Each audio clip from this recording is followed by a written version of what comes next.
Puji Tuhan, haleluya. Pada kesempatan kali ini kita akan membahas lanjutan dari sesi yang keempat bagian yang pertama. Pada bagian pertama kita sudah belajar tentang pembukaan meterai pertama dan kita simpulkan bahwa meterai pertama adalah pemberitaan Injil ke seluruh penjuru dunia. Bagaimana dengan meterai kedua, ketiga, dan keempat?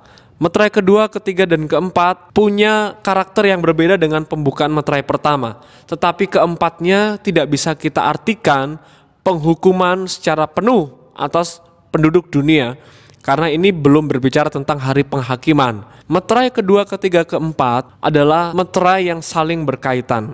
Meterai kedua berbicara tentang datangnya kuda merah, meterai ketiga berbicara tentang datangnya kuda hitam, dan meterai keempat berbicara dengan datangnya kuda hijau kuning atau abu-abu. Bagaimana ketiga meterai ini saling berkaitan adalah dampak yang terjadi akibat pembukaan meterai keempat adalah konsekuensi dari dampak yang terjadi akibat pembukaan meterai ketiga.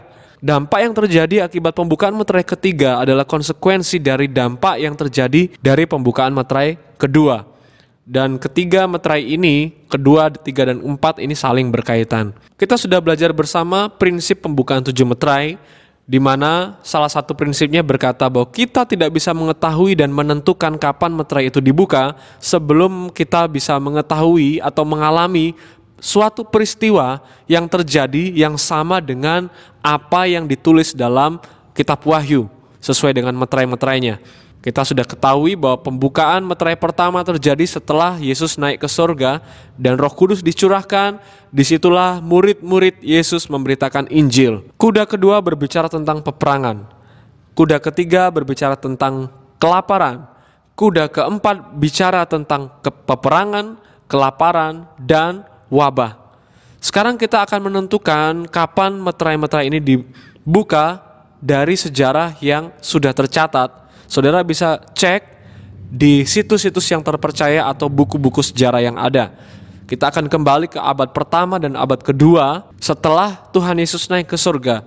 Peristiwa-peristiwa besar apa yang terjadi adalah sama dengan apa yang telah tertulis dalam kitab Wahyu. Dan peristiwa-peristiwa ini tidak saling mendahului satu sama lainnya. Buktinya, peperangan besar pertama yang terjadi di atas muka bumi itu terjadi tahun 66. Peperangan besar ini terjadi dalam 3 babak. Perang Yahudi Romawi babak pertama, babak kedua, dan babak ketiga. Ketiga babak perang ini terjadi antara tahun 66 sampai 136. Dan peperangan ini menewaskan sesuai dengan data kurang lebih 6 juta orang. Ini peperangan yang besar. Ini peperangan yang bisa dikatakan seluruh dunia pada saat itu. Saudara yang dikasihi oleh Tuhan, bukan berarti sebelum tahun 66 tidak pernah ada peperangan. Bahkan peperangan sudah ada tercatat dalam Alkitab. Tahun-tahun sebelum Masehi itu sudah ada terjadi peperangan. Tetapi kita ketahui bersama, salah satu syarat bahwa kita menentukan suatu peristiwa itu adalah hasil dari terbukanya suatu meterai, yaitu peristiwa itu terjadi secara besar, global, dan berdampak cukup parah. Lebih parah daripada yang sebelumnya. Dan tidak ada peperangan sebelumnya yang terjadi sebelum tahun 66 yang dampaknya sampai menewaskan 6 juta orang. Di sini kita bisa memahami bahwa disitulah meterai kedua dibuka. Bagaimana dengan meterai ketiga? Berdasarkan catatan sejarah, setelah peperangan terjadi tahun 66, muncul bala kelaparan yang besar yang garis bawahi tidak pernah terjadi sebelumnya di dunia. Catatan sejarah yang ada menunjukkan bahwa kelaparan besar terjadi tahun 70 sampai 79 ketika Jenderal Titus memblokade Yerusalem dari pasokan-pasokan makanan yang dikirim pada waktu itu, dan 1.100.000 orang kurang lebih tewas karena kelaparan. Ini sungguh sangat luar biasa mengerikan, saudara, karena angka 1.100.000 ini tewasnya karena kelaparan. Bagaimana dengan wabah? Wabah pertama terbesar terjadi di muka bumi ini terjadi tahun 165 sampai 180.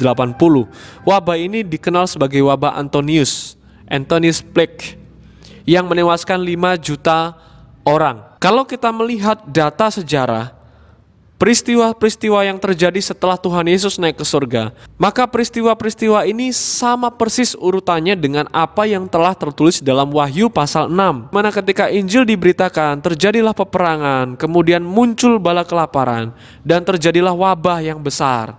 Ini semua menyiratkan bahwa keempat meterai ini telah dibuka di tahun-tahun awal ketika Tuhan Yesus telah naik ke surga. Bahkan pandangan tradisional dari gereja mula-mula mengatakan bahwa keenam meterai itu telah dibuka di abad pertama. Sekarang kita akan bahas satu persatu meterai kedua, ketiga, dan keempat. Kita mulai dari meterai yang kedua, yaitu kuda merah, berbicara tentang peperangan.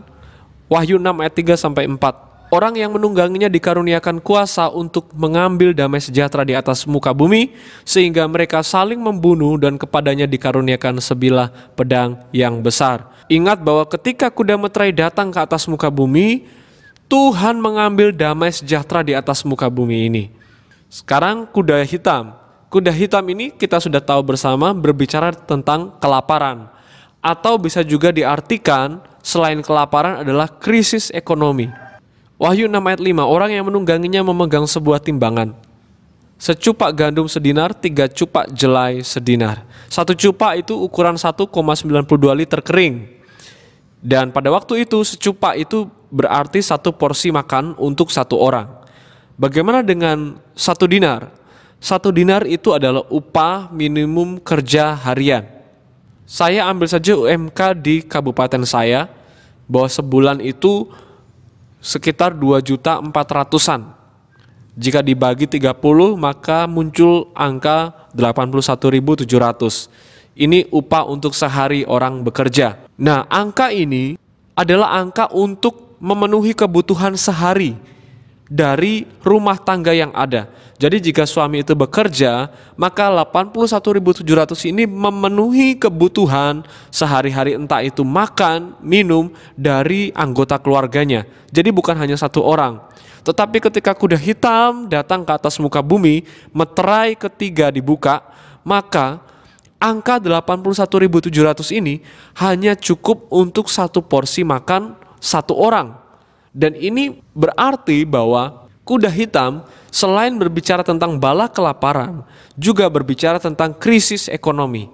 Bagaimana dengan kuda pucat atau kuda abu-abu atau kuda hijau kuning? Kuda hijau kuning ini berbicara tentang perang, kelaparan, dan sampar. Coba kita perhatikan, orang yang menungganginya, Wahyu 6 ayat 5, orang yang menungganginya bernama Maut. Kepada mereka diberikan kuasa atas 1/4 penduduk bumi untuk membunuh dengan pedang dan dengan kelaparan dan dengan sampar dan dengan binatang-binatang buas. Perhatikan saudara yang dikasih oleh Tuhan, indikasi adanya meterai keempat adalah terbunuhnya 1/4 penduduk bumi oleh pedang, kelaparan, dan sampar. Mari kita akan sesuaikan dengan data sejarah yang ada. Kita sudah tahu bahwa pemberitaan Injil adalah meterai pertama, kemudian peperangan adalah meterai kedua, dan kelaparan adalah meterai ketiga. Jumlah penduduk 500 tahun pertama di tahun Masehi adalah 300 juta jiwa. 300 juta jiwa itu seluruh penduduk bumi. Dan tahukah saudara, tahun yang sama, jenjang tahun yang sama, dari tahun 30 sampai tahun 500, jumlah korban tewas karena perang, kelaparan, dan wabah itu adalah 78 juta jiwa. Kalau kita sesuaikan dengan meterai keempat, maka ini sudah berarti bahwa 1/4 penduduk dunia tewas oleh karena perang, kelaparan, dan wabah, penyakit sampar. Tentu wabah Antonius itu bukan satu-satunya wabah yang terjadi di tahun antara 30 sampai 500. Setelah wabah Antonius muncul wabah-wabah lain. Setelah peperangan Romawi dan juga Yahudi muncul peperangan-peperangan yang lain. Salah satunya adalah perang 3 kerajaan di dataran Cina. Setelah kelaparan yang terjadi tahun 70 sampai 79, muncul juga kelaparan-kelaparan yang lain sampai tahun 500. Dan ini menyiratkan angka yang sama, yaitu sekitar 1/4 penduduk bumi jika disesuaikan dengan penduduk bumi pada masa itu. Berarti meterai keempat telah dibuka sebelum tahun 500 Masehi. Di sini kita menggunakan data sejarah untuk menentukan secara pasti pembukaan meterai-meterai tersebut. Dan keempat ini adalah corak dari akhir zaman. Pemberitaan Injil akan terus terjadi sampai Tuhan Yesus datang. Peperangan akan terus terjadi, akan ada kelaparan, dan akan muncul wabah-wabah, pandemik-pandemik yang salah satunya adalah corona. Inilah penjelasan dari sesi yang keempat bagian yang kedua. Di sini kita simpulkan bahwa 4 meterai pertama telah dibuka dan dampaknya akan terus terjadi dan terus berlangsung sampai kedatangan Tuhan Yesus yang kedua kali. Ikuti terus untuk pemaparan eskatologi yang selanjutnya. Kiranya Tuhan Yesus berikan hikmat untuk kita memahami kebenaran firman Tuhan. Haleluya.